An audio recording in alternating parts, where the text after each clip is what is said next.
This is an incredible opening and a great opportunity for people to meet a really fine artist and printmaker. He's becoming a fast friend.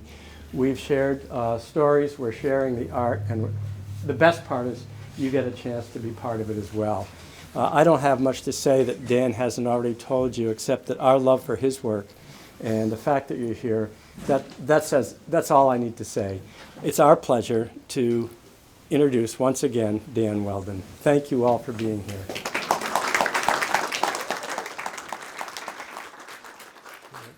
Thank you, Jim, and also Petey. And where's Lori? Where's Lori? She's here too, right? Lori too, right? No, okay, she's gone. Okay. So I'm going to demonstrate. Did those plates get around? Can I get them back, please? Otherwise, I can't demonstrate. So this is what they look like. But I need it now, please. Yeah. Bring it, send it.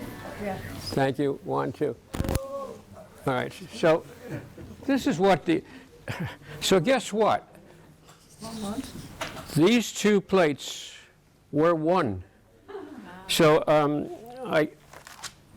they were bigger, and I had to bring something with me today. So I figured, well, I'd like to show a little bit of vulnerability, and meaning that there's a good chance that this is probably not going to be great, and which is okay with me. And if it's okay with you to see how someone screws up, like you saw in the film, it's not a bad thing, because we learn from these things. We learn from people who have been doing it longer than others. And so when I say vulnerability, I had a big plate, I took it to my cutter and chopped it into 2 plates that are this size, right? And on one I'm going to put color, and on another one I'm going to put other color. And my hope is to put them on the press over there, and then put a piece of paper on top of it, run it through, take the other one, and put that same piece of paper on this one. So I'll have basically 2 images on, and I may decide after I do the first one not to do a second one, but you'll see how it's inked. If you got a chance to feel the surface, you felt the different. If you didn't feel it, you can listen to it. All right, so this is a surface that has texture to it.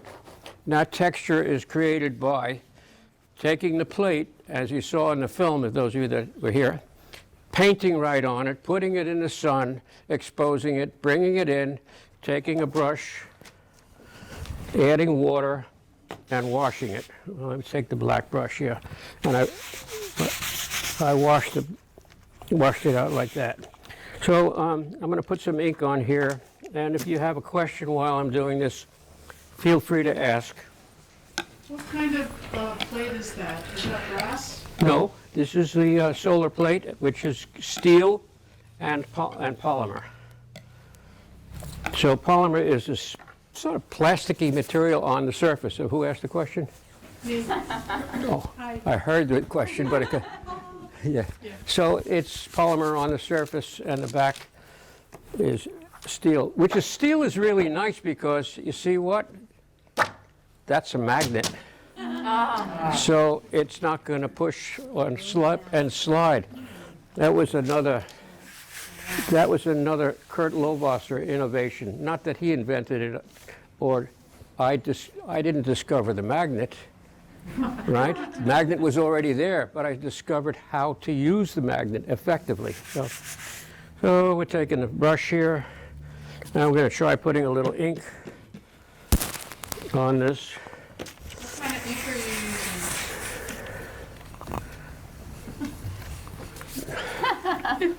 using? You can read it out loud to everybody. Graphic chemical, etching ink, bone black. There you go. 514B. Right.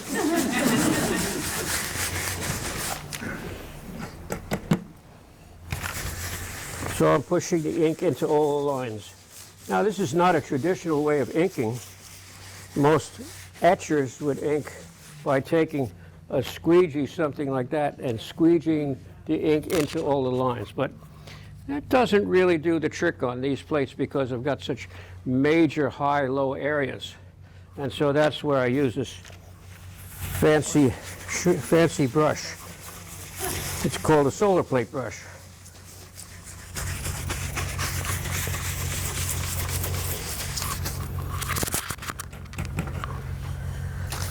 So I'm pushing the ink into all the lines like this with the hopes that I'm going to have an image. And the image is there. So I've actually printed a few impressions from this plate at other times. And so it no longer can do what it originally did. And it's taking on a new life. So what I'm doing now is I'm wiping it a little less and less so I don't have to wipe it off as much with here's my glove. Rembrandt didn't have these things. They didn't make them in those days.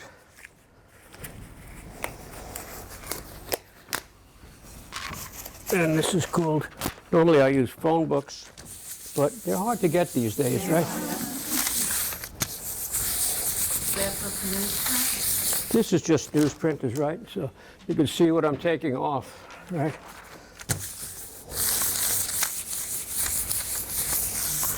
Sometimes if I have a plate that's very deep, I take a very fancy block like this and put it around here, and I can wipe like that.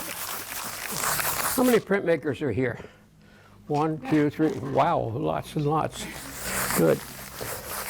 So I'm hoping some of these things you haven't seen before, because looks like I have to get a little bit more down in here. That's what happens when you talk and you don't concentrate on everything.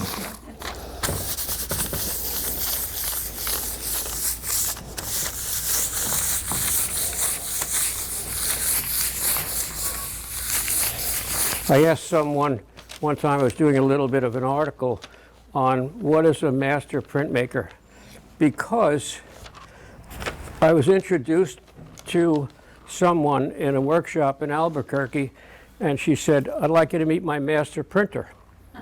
And this 19-year-old girl came out from behind this other woman's apron, and I said, "You're a master printer?" She says, "Well, she likes to call me that." So people call themselves and make these titles up because it's convenient. It's also connects people to monetary reasons or something like that. And so it's not really something that is necessarily true. So when Bill gave me that title, it was a big honor, a great honor. Dan, can you talk a little bit more about how you got the image on there before you exposed it to the sun? In other words, what kind of tools did I use? You said you painted on, but also did you resize? There's many different ways that I can put. The whole idea is to stop light. So sometimes I'll take a brayer or a roller and put black ink and roll the whole thing with black. And then take tools like chopsticks or sticks from the woods and draw through that black ink. Other times I'll take a paintbrush and just simply paint. So there's all kinds of ways. Sometimes I'll dab things. It really depends upon what the image is calling for. In the film you saw me using a rag to remove things. So I like using a rag as an erasing tool. The creativity part on working on a plate is really important. Because I'm always questioning. As an abstract painter now, I don't know which way it's going. Hi, Eric. So thanks for the. Is it what's in the sandwich? Meatball hero. Meatball hero. Thank you. I'm starving. Sorry about that. I saw my friend there. Where was I? So I don't know if that answers the question on, there's so many different ways of creativity. I think that it's a good idea to if you have a pre-planned thought about what you want to do, that's great. Then all you do is have to execute and say, when I'm happy with it, I'll know it. If I'm not happy with it, I'll know that too. Where as an abstract painter, there's always that question, is it done? Is it not finished? When is it going to be completed? And that's one of the biggest questions that people want to know. How do you know when it's done? And I have a simple answer to that is when it speaks to me.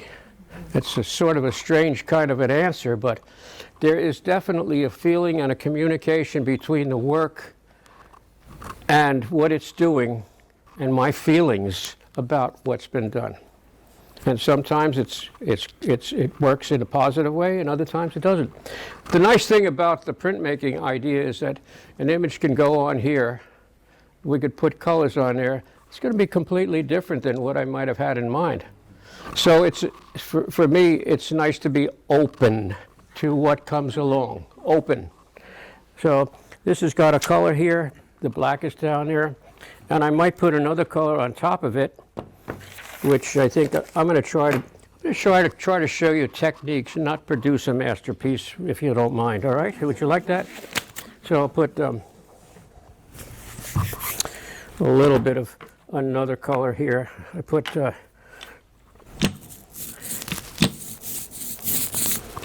this is a little bit of opaque white and a little bit of yellow.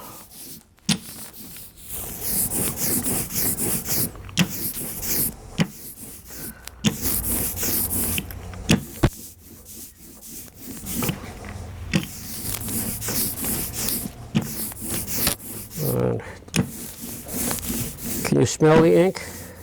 Anybody? Smells like college.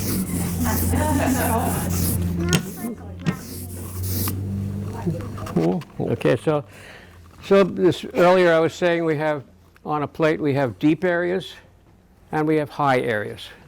So the deep areas are what I just put the ink in. Now I'm going to put the ink on the high areas, and I'm just going to let that ink and that brayer roll right across the surface. So we can see what happens there.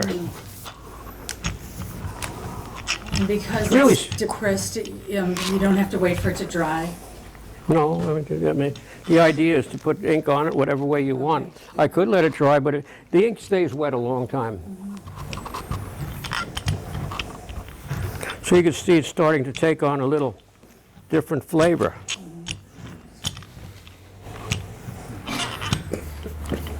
I don't want to put too much on here. Just going to put a little bit. There are other techniques that one could use. Right, Rosie? Yes.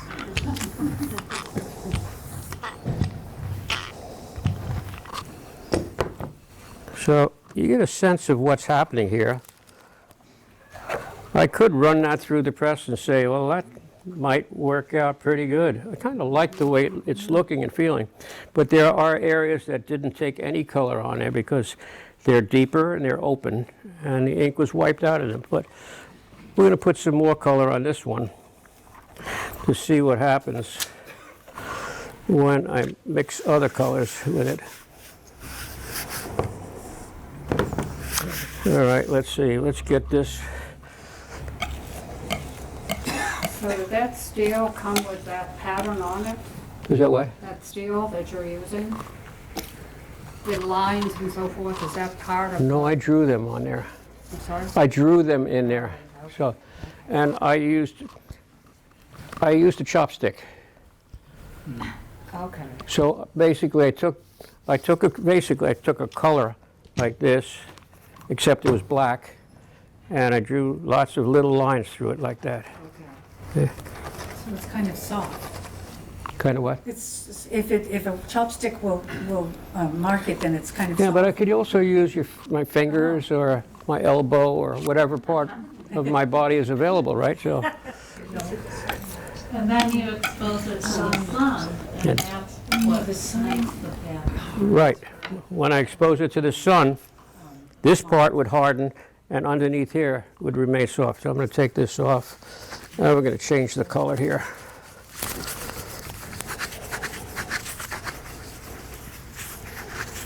When you are inking a plate, do you think about the viscosity of the ink when you put one on top of the other? You're a printmaker. Sometimes. Well, it's an important thing to think about, but I don't always think.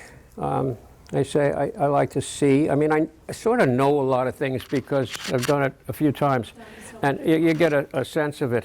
And so a lot of the thoughts are subconscious as opposed to conscious, you know. So, but yes, it's important to know what does ink do, and what was just referred to as viscosity.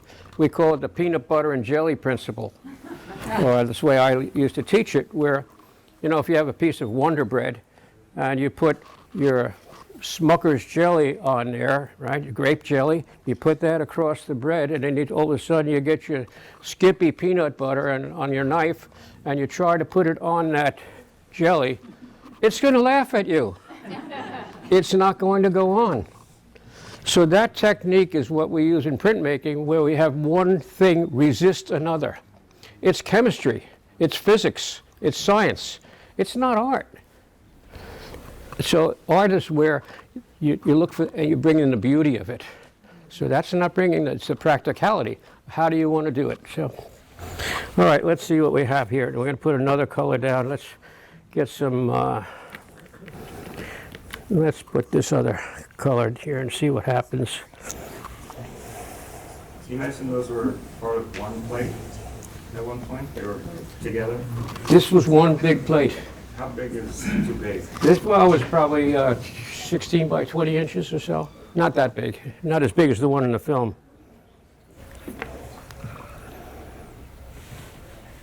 So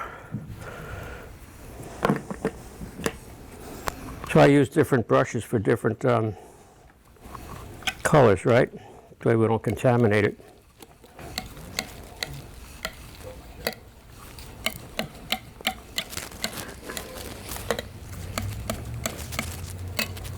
Well, let's make it a little bit, put a little of this in here, huh?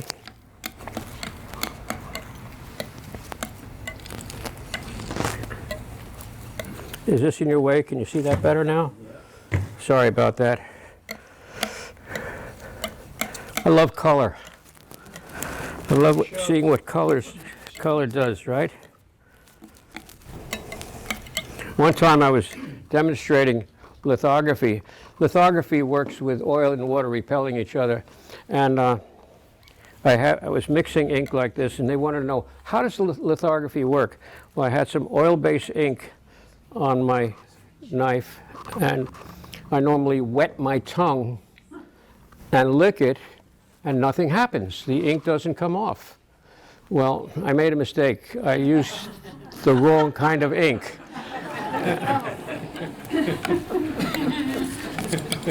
What does that have to do with this process? Nothing. It was very embarrassing.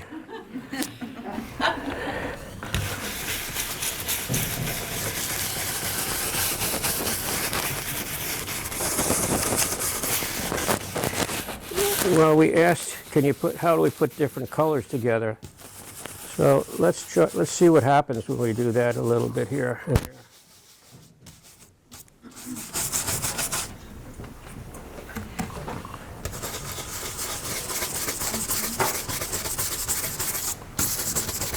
Now we'll take another brush here. Let's see, we'll take that. We don't have any warm color in here. Let's get this.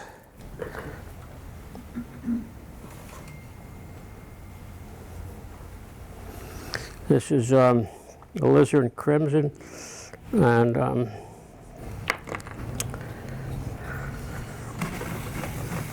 ooh,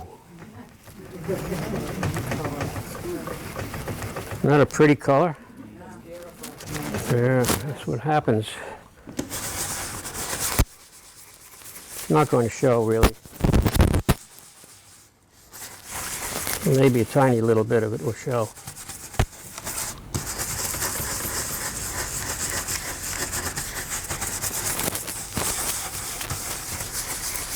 And we'll clean the surface of that off again. Need the glove. So I'm sort of looking at this and saying, oh, what's going to happen here?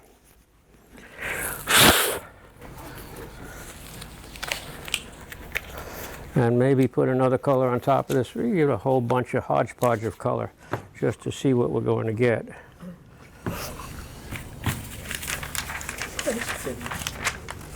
Is the steel plate coated with a chemical that is sensitive to light? Yes. So that's called polymer.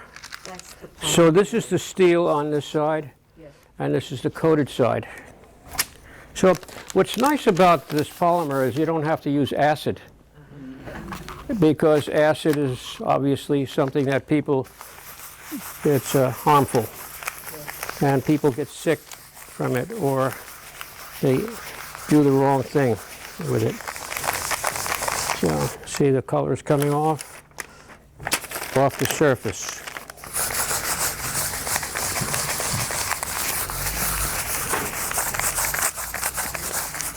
Oops, missed a little bit here.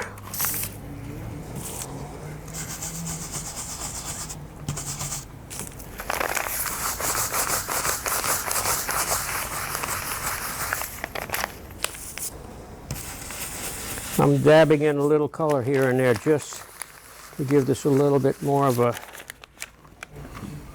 change when I do that. Why doesn't the color all come off when you rub it? Because it's down in the deep air. Who said that? Yeah, the color is down below where I'm wiping on the top part. So I'm wiping the high parts, and the deep parts are holding the color. It's the etched areas. The etched areas, right. Yeah, good question. It's hard to see. I'm actually watching you through his phone. Oh, I can see you. that's a good way to do it.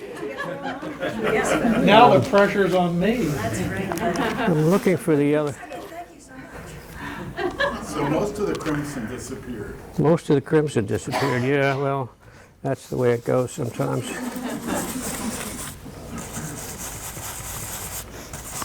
All right, let's see if we can just get that a little bit more.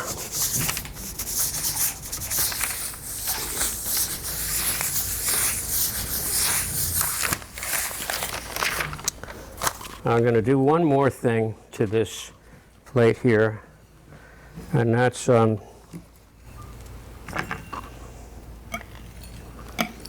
put another color on top of it, just to show you, just to confuse you a little bit more. I know it's a very confusing process because there's so many variables that come into play here.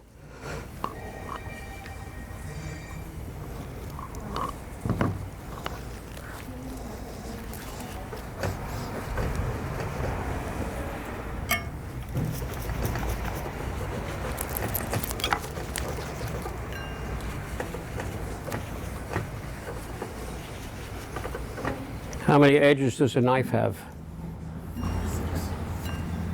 4. 5.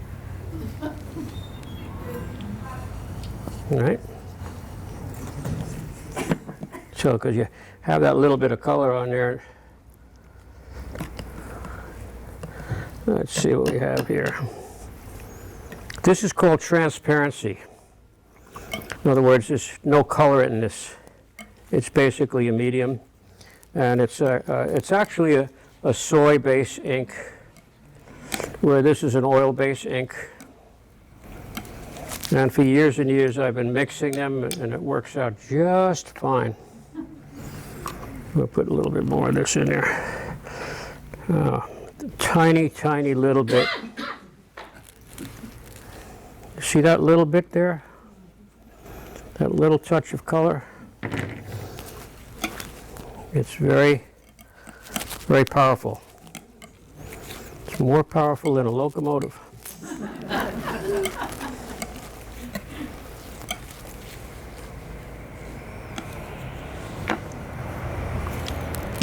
I'm lazy.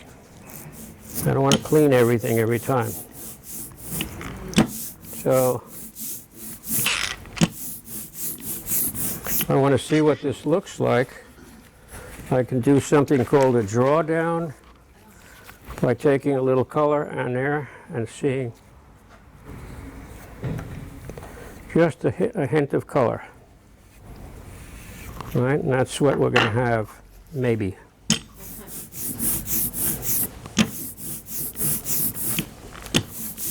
You're a good audience. If you were from New York, it would be much noisier in here.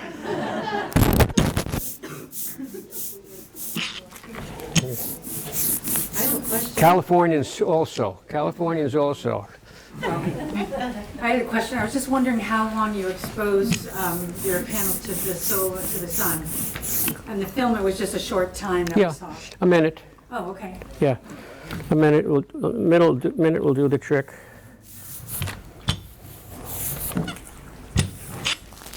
It's getting exciting for me, seriously, because I'm looking and seeing something grow. It's growing.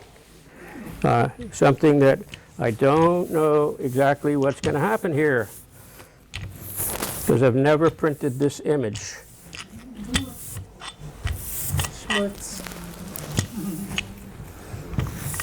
And just to touch off a little bit more, I'm going to draw through here to give it a very unique quality, because this is very painstaking labor, right?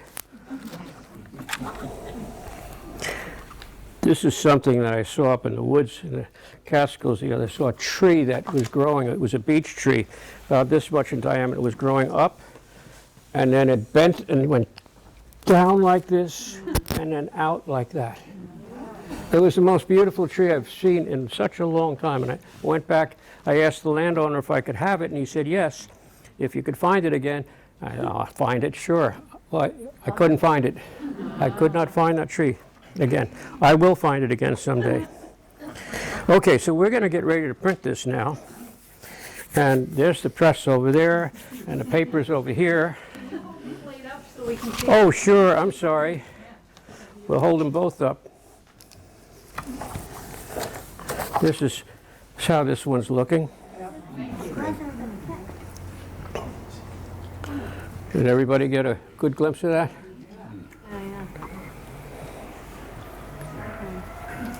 There's a turtle in there.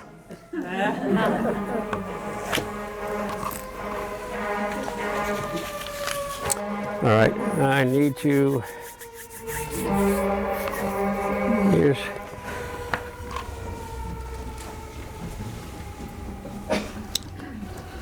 I knew I'd forget to bring something with me, and that's my baby wipes.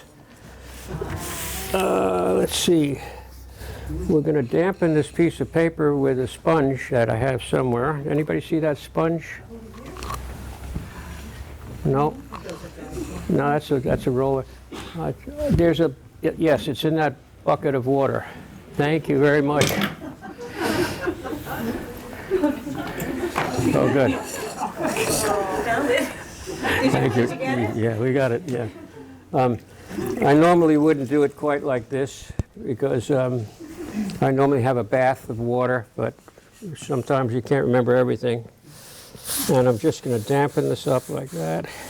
What's the weight of the paper you use? This is 300 gram, and this is Hahnemühle, which is a very beautiful paper. And I want to do both sides because otherwise,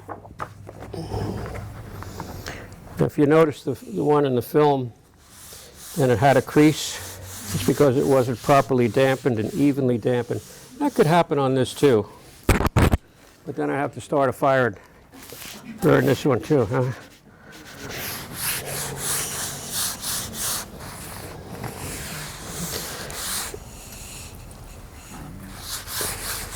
Okay. Good. Peggy, can you hand me that towel, please? And, yeah.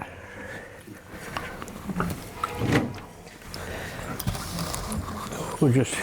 Yeah. Thank you.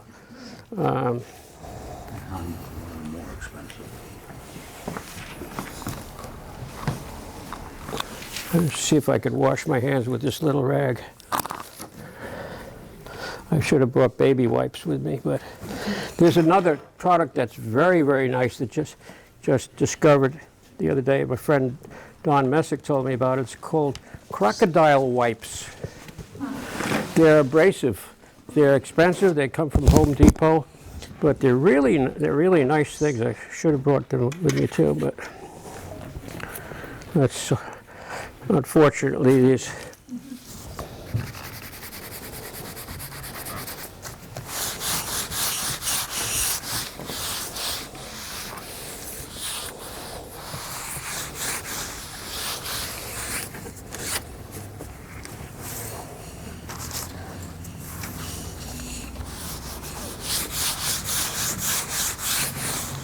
Okay, we're going to go right behind there on the press. My question will be, which one do I put through the press first? And I've decided to put this one through first to see what that looks like. Is there a reason you chose that one? Like technical? Probably, but I don't have I don't really know the. You know what I could do is if I don't like it one way, I'll do it again and change it the other way, or not, and not at all. But it's really, at this particular point, I have a sense of what it's going to do. I want the white to be on top in certain areas, and I want the black to show as well. So that's probably the reason. Sorry, long explanation. Okay, so we're going to put this down here. See, now you get a chance to see everything. Yeah.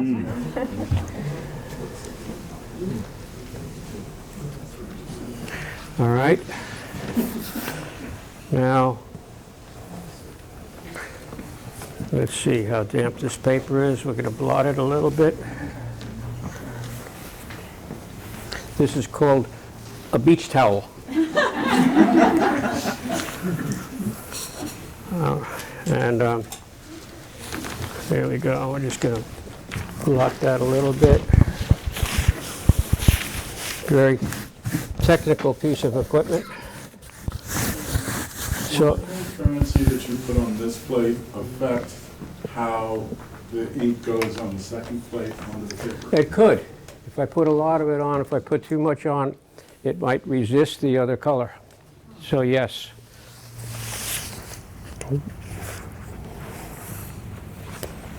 All right. Now I'm going to have to squeeze in here a second.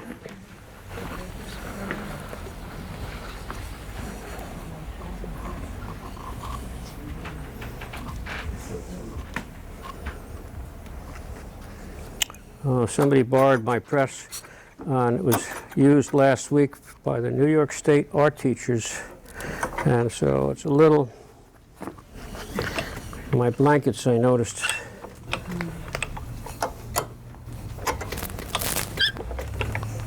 This is called an Eton press, no longer being made because the man who made these died.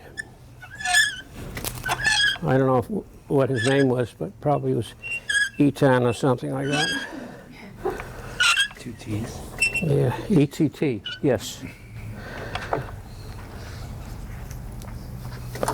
So we can see the paper is trapped underneath the roller. And we'll let it out a little bit. A little bit more. So I want it to stay there. I think it's okay.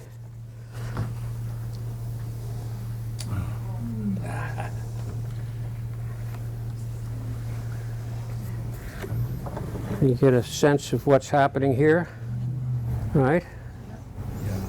Now this is going to be gone. It's going to be covered up, some of these parts. Shar, are you around? No. Do we have another printmaker around here that can help me hold something? Good. Okay, good. Just want to hold these. Yeah, what do you want me to hold? No, we're okay. That's, yeah, we can have Oh, what are you doing? this one here. Oh, you're marking. Come for the on, come on this side. Just put your reach over. And I'll just hold that there. hold that there. So what we're doing is, these are now in location from, for the next one. And then the next plate I have to get, well, and so I have to determine which way to go, this way or this way. Yep. All right, so you've got good steady hands, both of you.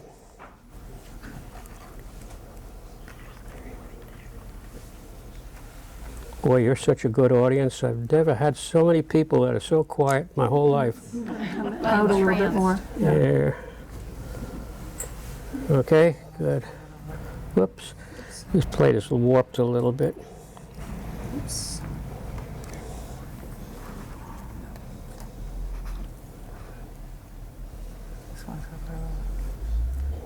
This is what you call being a little anal, right? Okay, they can come out. Yes, thank you. Where's that little guy? Could you help me, please? Oh. Would you help me? Good. Come on over on this side. And you see, this is a handle. Where are you? Come on over here. Put your hands on there. And when I say go, you're going to put both hands on there and put both the other hand too, and start turning. The other way, other way. That's it. Good.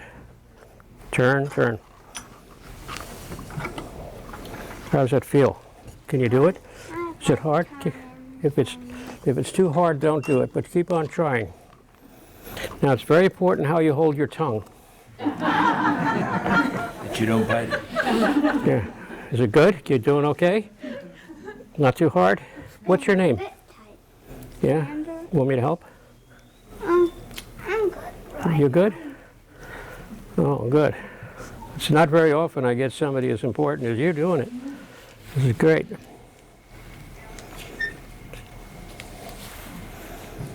So sometimes it takes a little longer than other times. Is it easier now? It's getting easier, huh? Okay. Okay, I think we're done. Thank you very much. Wait, you're going to get an applause from everybody.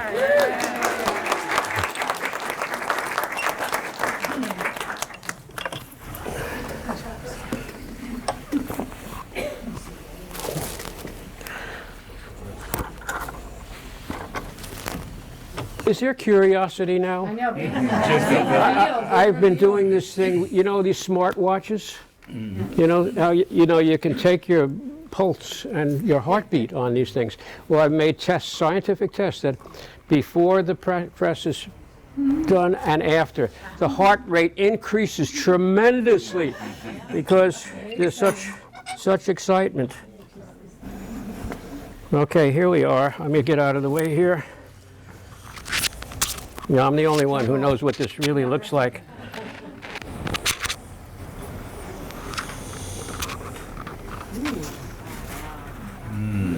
We didn't get a lot of black in there, did we?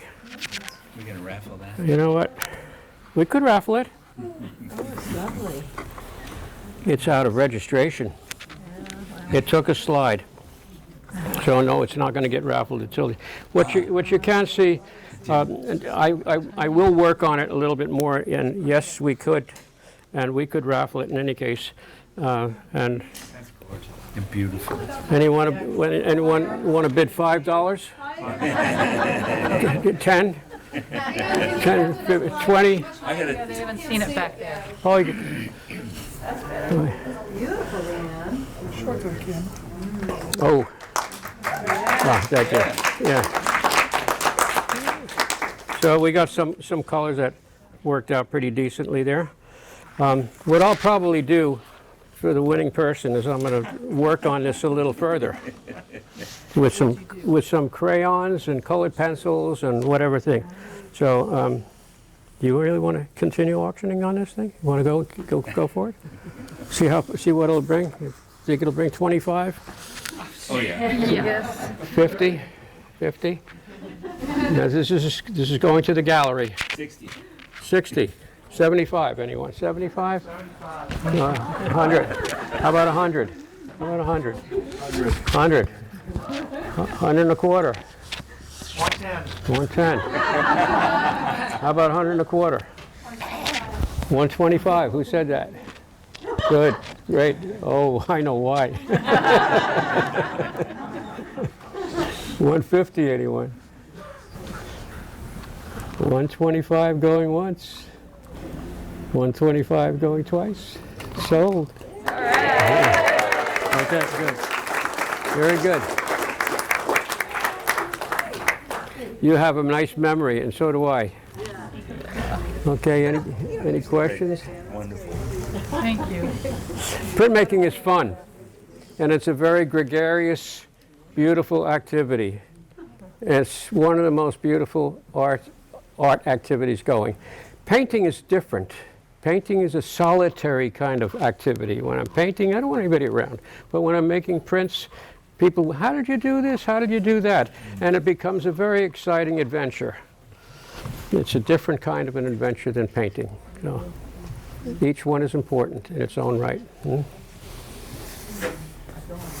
Thank you. Thank you. Thank you. Thank you.